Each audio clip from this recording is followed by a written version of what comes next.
हम सब एलौं अहीं के द्वार मैया खोलू बजर के बार हे मैया खोलू बजर के बार। हम सब एलौं अहीं के द्वार मैया खोलू बजर के बार हे मैया खोलू बजर के बार। तबलका रोबे धई के पैया हे सरस्वती मैया ना तहोइयौ हमनी पे सहैया हे सरस्वती मैया ना। DJ Sumit Satish, DJ Sumit Satish.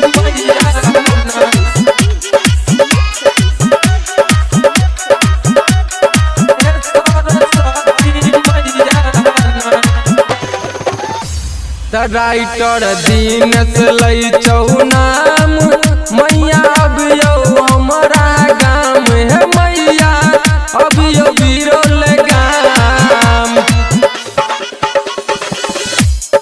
Writer Dinesh लैचौ नाम मैया अबियौ हमरा गाम हे मैया अबियौ बिरौल गाम।